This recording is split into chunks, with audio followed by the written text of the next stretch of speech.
We ring our peace bowl this morning in the spirit of holiday carols that proclaim peace on earth, goodwill to all.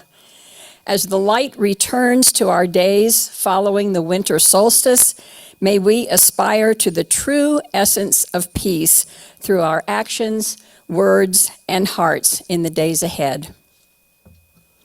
We open our service this morning with the music of the Granite Peak Singers, welcoming us all with Fa La La Noel.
Well, good morning to all of you folks dressed in your holiday attire.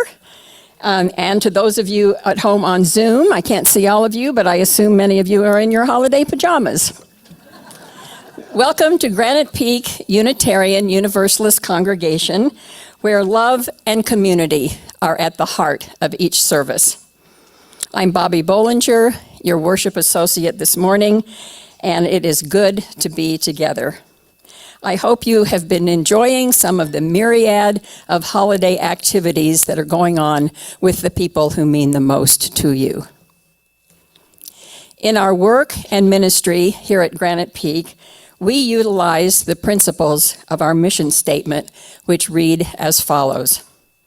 We are a compassionate spiritual community that celebrates diversity, nurtures the personal and spiritual growth of all ages, shares our gifts, promotes justice for all, and serves the world we live in.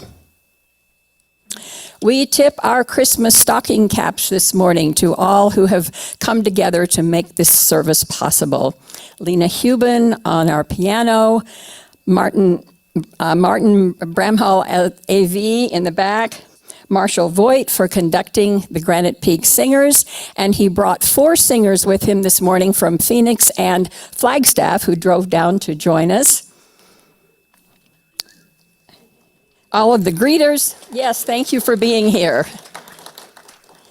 The greeters, the coffee makers, and all who are preparing for our social gathering in Davis Hall following the service. Please take a moment to set your phones on worship mode if you have not done so. Information about the activities and events of our congregation is available at our website at prescottuu.org, the weekly Peak newsletter, and in our monthly newsletter, The View, copies of which are on the welcome table in the foyer. Our children over the age of 5 are enjoying yet another engaging morning across the street with our Children's Faith Development Coordinator, Sandra Palacios. Today, they are being taught about Las Posadas, a joyful Latin American celebration lasting 9 days around Christmas that represent the 9 months of Mary's pregnancy. The children will break open a fabulous associated piñata, hear Sandra read a book called The Inn Without Borders, and they will snack on tamales and Christmas cupcakes. We recognize and appreciate her strong programming, and I can hear you're all wanting to go across the street. We're all kids at heart. It's all yours, Roger. Well, I'd like to welcome our visitors. Let's see that we have 4 people from Phoenix and Flagstaff, and I'd like to welcome you. We have a Christmas gift for you. You just raise your hand. Were you from Flagstaff or Phoenix? Flagstaff. Who else? Right here. Can you hand that back? And you have more? Here you go. This is a pin that we spared no expense to have prepared with the name of the church and the church website on it. And I'd like, if you are here for the first time, or if, let's say, you stayed away for the last 4 or 5 years and you've just come back, just raise your hand and tell me where you're from, and I will give you the gift of a pin.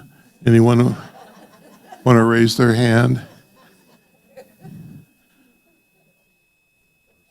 No, you don't have to raise your hand, of course, but if you don't raise your hand, you won't get a pin. All right. I don't see any takers, but it is so good to have you here, and if you're visiting for the first time or you come back after a long time, wait, there's one person. They want to know your name, dear. My name's Rachel Westbrook Fritts. This is my daughter. All right. I plant her in the congregations that I serve. Thank you all very much. We're really glad you're here, and we encourage you to stay afterwards for our coffee hour and to enjoy the fellowship of the community. And if you're a regular, look around, and if you see somebody you don't know, introduce yourself. Say, hi, I'm Roger. I've been here since August or September. And they'll say, oh, I'm Betty. I've been here 45 years, whatever time it's been. And that way you'll create the kind of community that we have here and love. If you're sitting on this side, I just have to warn you that a lot of the singing we're going to do, the words are going to be on the screen, and so you'll have to stand and turn, or you could turn your chair now if you want to, as one of our members has already done. But we've arranged things here today to encourage you to give to the Capital Fund Drive, because you can see we really need a new carpet. Merry Christmas, everybody.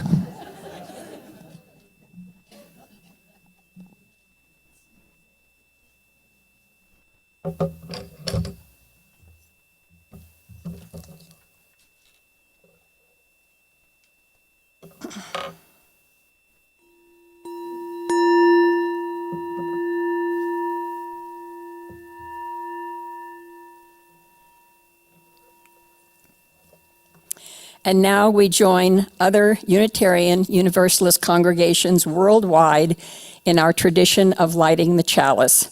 Our chalice lighter this morning is Robert Chagog. The accompanying reading is written by Jean Wallstrom.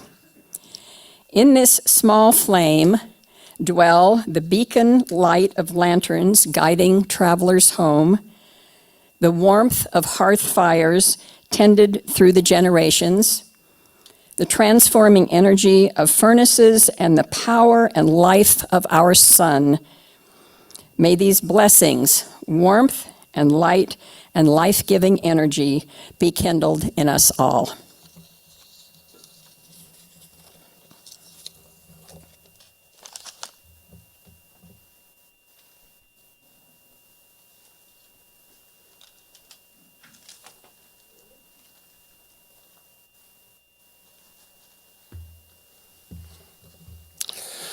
To you who gather in this hall, we greedy give and welcome you to a glad midwinter festival, as ancient custom bids us to do. With singing and stories, let hearts with joy be ringing. Let's stand as you're able to do so, and on the screen, the boards will magically appear for the song Away in the Manger, which first appeared in a Universalist publication in 1884.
Let's join together in our covenant. Love is the doctrine of this congregation, the quest for truth its sacrament, and service its prayer. To dwell together in peace, to seek knowledge and freedom, to serve others in community. Thus do we covenant together.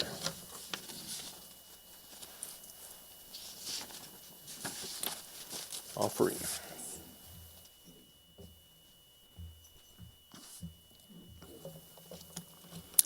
Granite Peak thrives in part from our members' gifts of time, talent, and treasure. When we give of ourselves to this community, we receive tenfold back again the blessings that Granite Peak has to offer. This morning's offering supports the operating expenses that enable the congregation and its programs to thrive. Each month, we choose a nonprofit in our community to support through our Seeds of Support program. This month's recipient is Prescott Area Shelter Services, and half of all cash and any designated checks collected this morning will go to them. You can read about them on the back of your order of service. Online contributions may be made at prescottuu.org. The morning offering will now be taken.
We acknowledge the generosity of spirit expressed through this offering. What is given in love is received with much gratitude. Blessed be.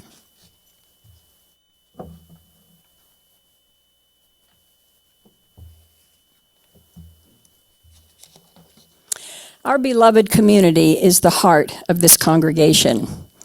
As we experience a time of meditation and music, we take a few moments to silently acknowledge our joys and concerns of our hearts and our minds. If there is an event which has moved you to a joy or a concern, hope or gratitude, you are invited to come forward silently and drop a pebble from the dish into our communal water on either side as an affirmation of our connection to one another. I will drop the first stone in recognition of those who are experiencing sadness, loneliness, or loss during this holiday time.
May our joys and concerns, surrounded by the healing communal waters of our beloved community, be acknowledged here today. So may it be. Now please join me in singing Spirit of Life.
Michael Kelly was a conservative Irish Catholic columnist for the Washington Post in December of 2001.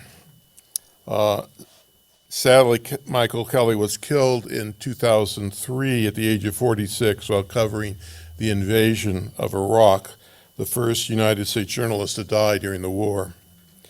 But in 2001, he wrote a column about his views of Unitarian Universalist Christmas pageants.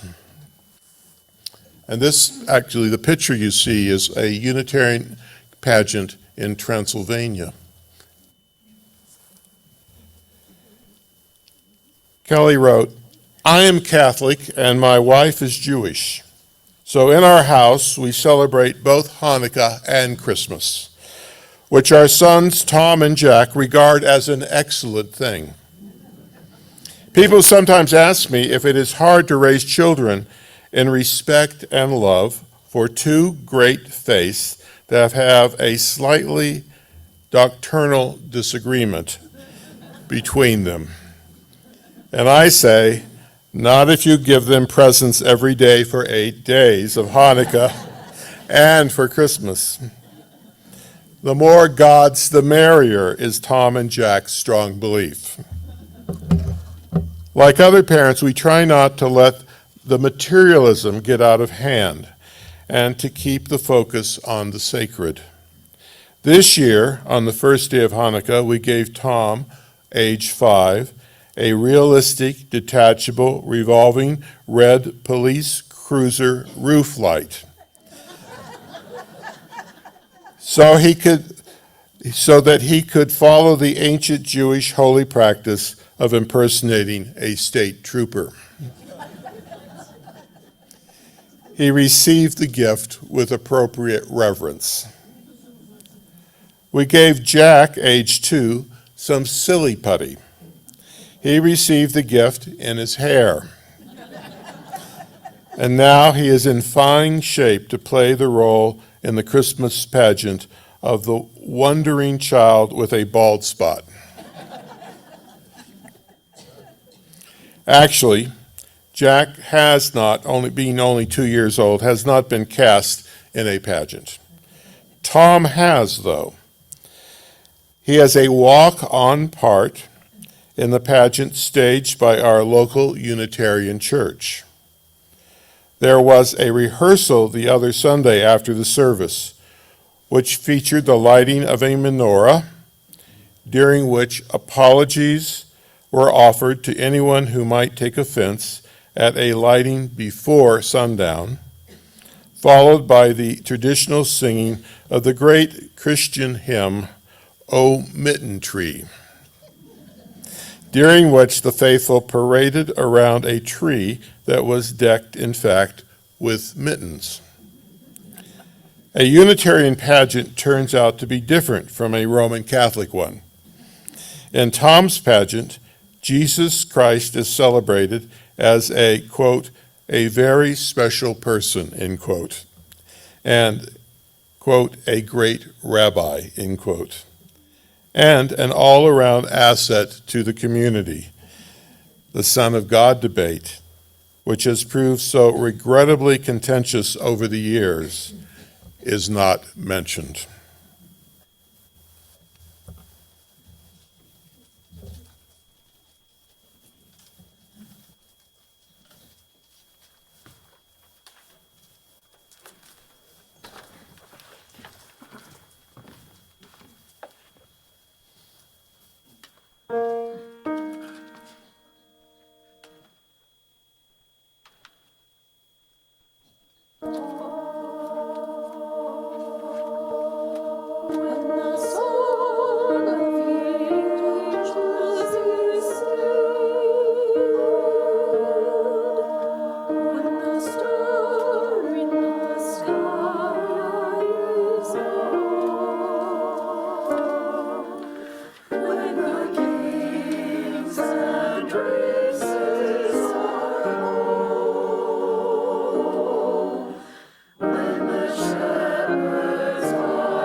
Everyone agrees that that was really wonderful. You sound so great today. Thank you.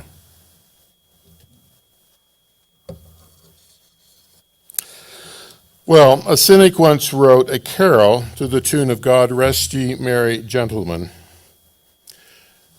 God rest ye Unitarians, let nothing you dismay. Remember there's no evidence there was a Christmas day.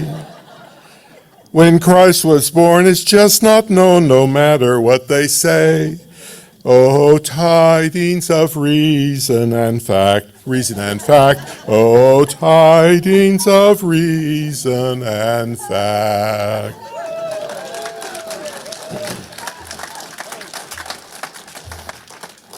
Now, however, although we don't know the date of the birth of Jesus, most Unitarian Universalists still love to celebrate Christmas, and we have made several contributions to the holiday. For example, a Unitarian is responsible for one of the most popular Christmas songs. James Pierpont was born in 1822, while his father was serving as pastor of the Unitarian Hollis Street Church in Boston. In 1832, at the age of 10, his parents decided to send James to a boarding school in New Hampshire. He wrote his mother a letter about riding in a sleigh through the December snow. An adventurous child, at 1836, at the age of only 14, James ran away from home, ran to the sea aboard a ship called the Shark. By 1845, James was back on the East Coast. In 1849, his father accepted a position as minister of the Unitarian Church in Medford, Massachusetts. Son James, however, sailed to San Francisco to participate in the California gold rush of 1849. He opened a business in San Francisco, but when his store burned down, James returned to live with his father and mother in Medford, Massachusetts.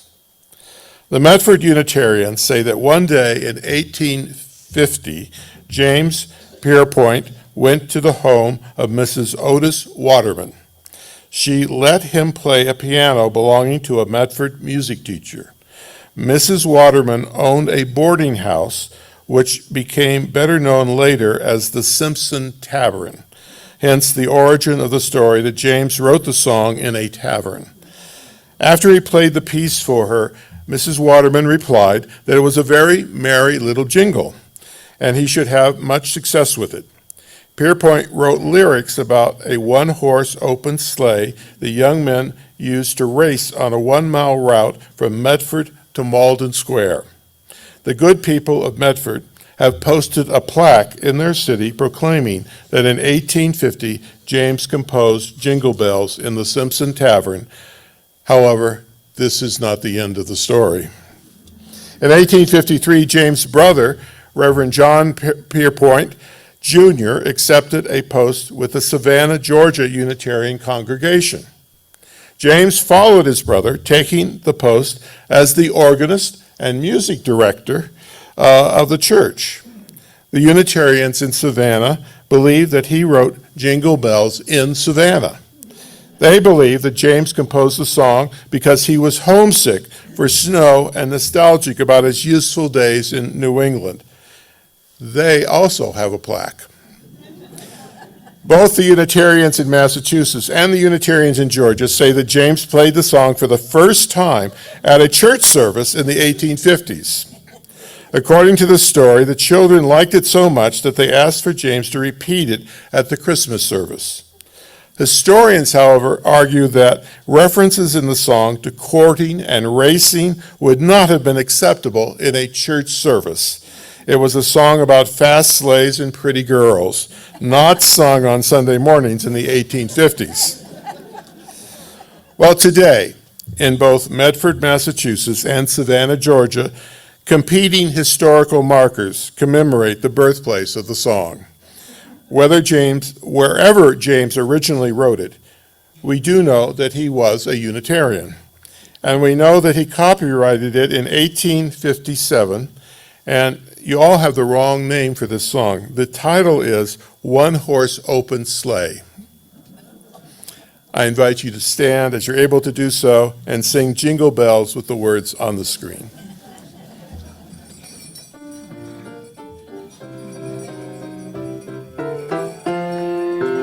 Dashing through the snow in a one-horse open sleigh, o'er the fields we go, laughing all the way. Bells on bobtails ring, making spirits bright. What fun it is to ride and sing a sleigh song tonight! Oh, jingle bells, jingle all the way. Oh, what fun it is to ride in a one-horse open sleigh. Jingle bells, jingle all the way. Oh, what fun it is to ride in a one-horse open sleigh. Now the ground is white, covered water gone. Take the girls tonight and sing the sleighing song. Get a bobtail bag to 40 speed.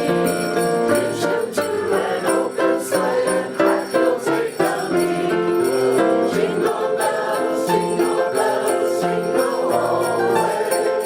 Oh, what fun it is to ride in a one-horse open sleigh. Jingle bells, jingle all the way. Oh, what fun it is to ride in a one-horse open sleigh.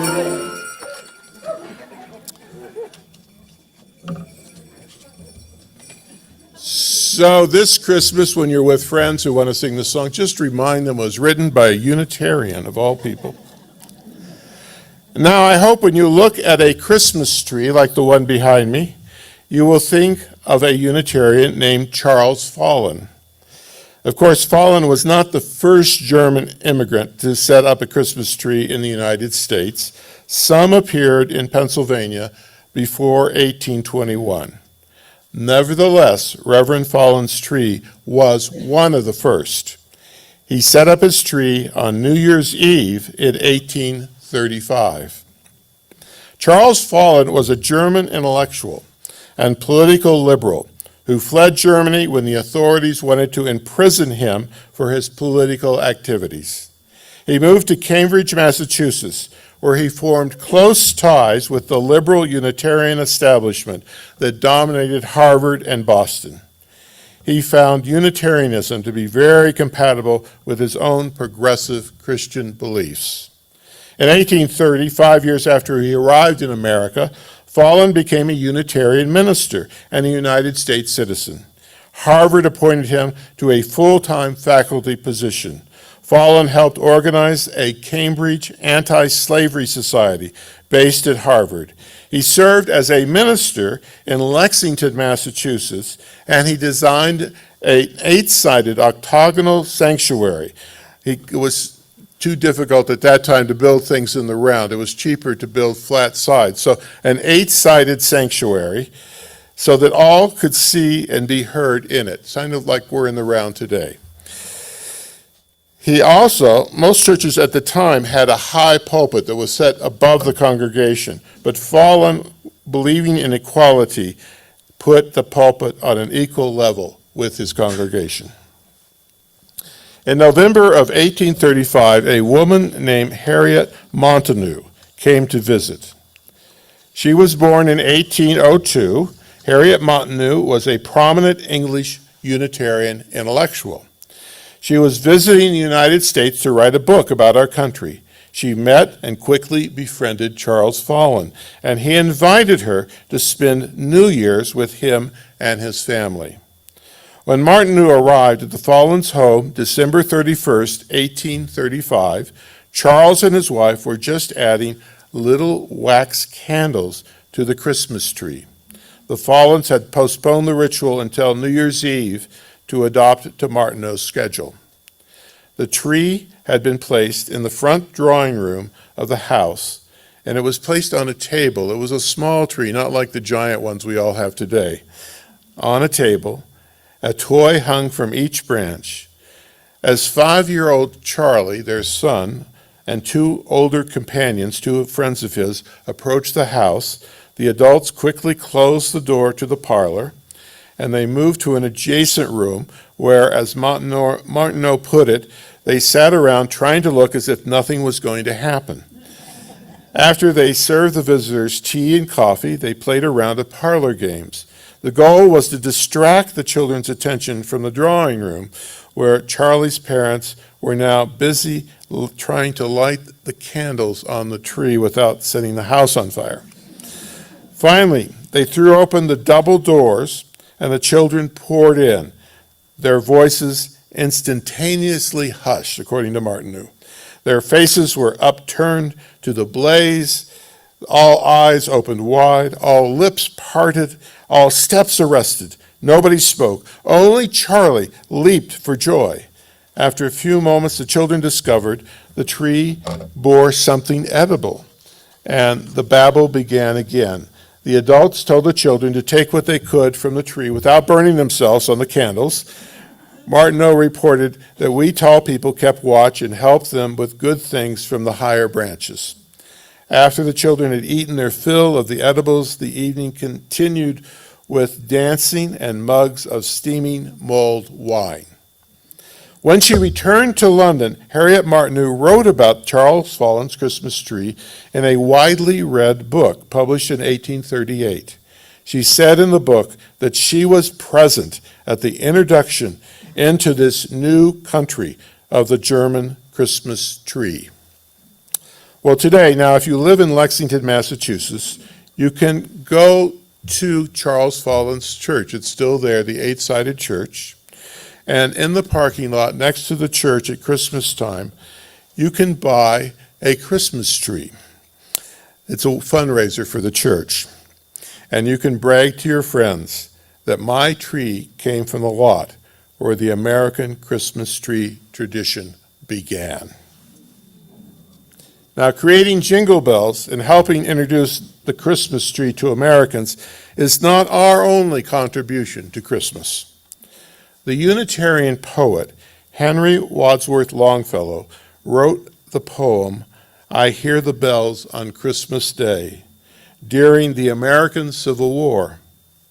Longfellow lived in Cambridge, Massachusetts, and he attended the First Parish Unitarian Church in Cambridge. He taught literature for 17 years at Harvard University. Longfellow hated the American Civil War. It was terribly upsetting for him to see the United States, a nation his family had fought to create, divided in the war. His oldest son, 19-year-old Lieutenant Charles Appleton Longfellow, was severely wounded in the war and sent home to recover. Longfellow tended to his son's injuries. He saw other wounded soldiers on Cambridge's streets. He visited with families who had lost sons in battle. He probably wrote the poem, "I Hear the Bells on Christmas Day" in 1863. Longfellow's 19th century Unitarian faith in the power of God and people to join and transcend war gave birth to a poem that was later set to music, inspired by his hearing the ringing out of church Christmas bells. So I invite you to stand as you're able to do so and sing, "I Heard the Bells on Christmas Day."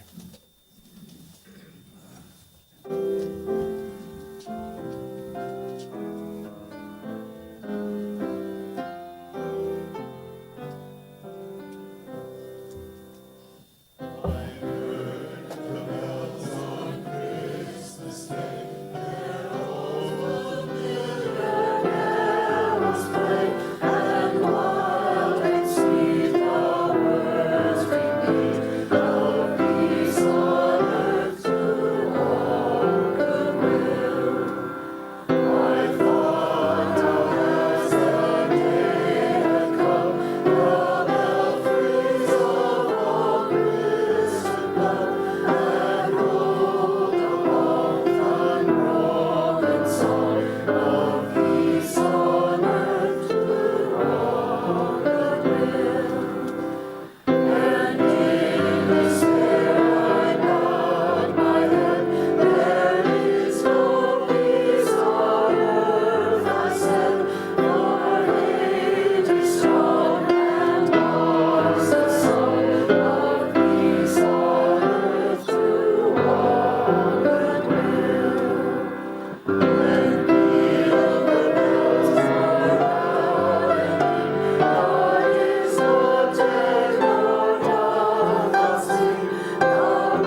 Now, not all Unitarian Universalist contributions to Christmas come from the 19th century. The carol, "Do You Hear What I Hear," was written in 1962 by Noel Regini. He wrote the words as a plea for peace during the Cuban Missile Crisis. Regini was born in Strasbourg, France, and grew up a Catholic, but later he moved to New York City and became a Unitarian Universalist. His wife, Gloria Baker, composed the music.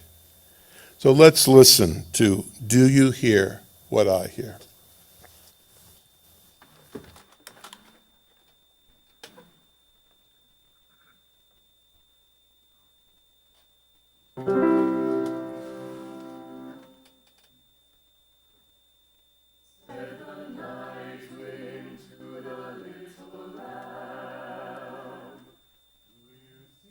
I see what I see, way up in the sky, little lamb. Do you see what I see? Do you see what I see? A star, dancing in the night, with a tail as big as a kite. With a tail as big as a kite, said the little lamb to the shepherd boy. Do you hear what I hear? Do you hear what I hear? Way up in the sky, shepherd boy. Do you hear what I hear? Do you hear what I hear? A song, high above the tree, with a voice as big as the sea.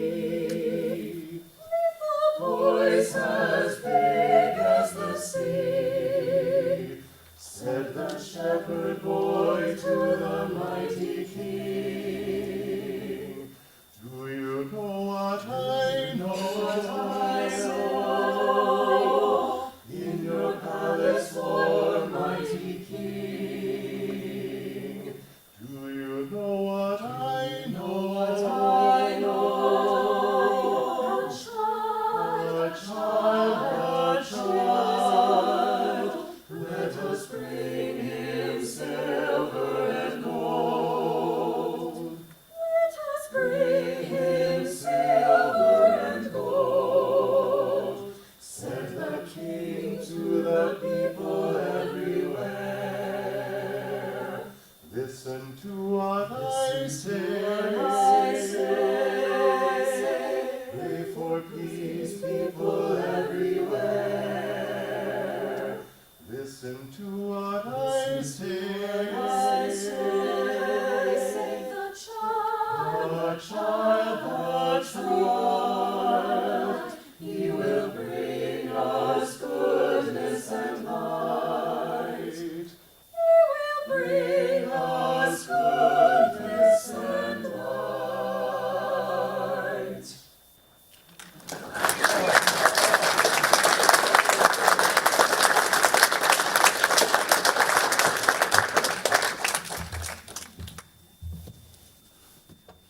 It's wonderful. Thank you.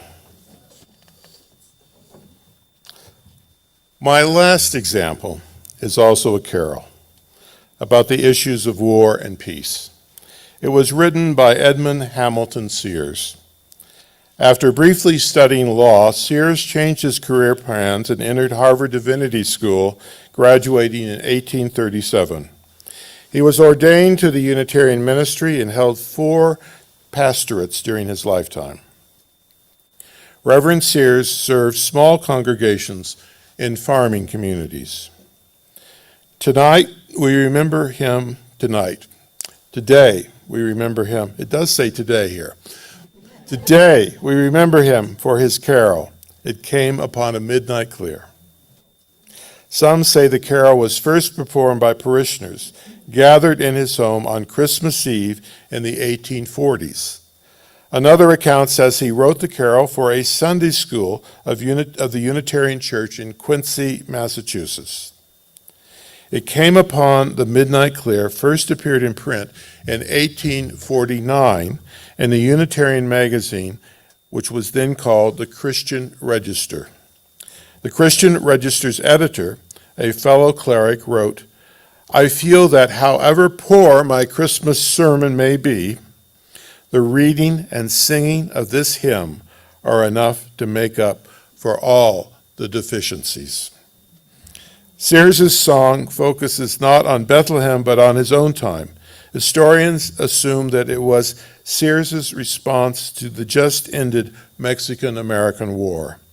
The carol never mentions Jesus, 175 years now after it was published. Across the world, we still sing and admire this carol written by a Unitarian minister. One cultural historian has written, "No Christmas is perfect without the singing of this hymn." It is one of the finest ever written, not only because of its melodious rendering of the biblical story of angels and shepherds, but because it is one of the first to emphasize the social significance of the angel's message. So I invite you to stand as you're able to do so and join in singing our closing carol, "It Came Upon the Midnight Clear."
To you who gather in this hall,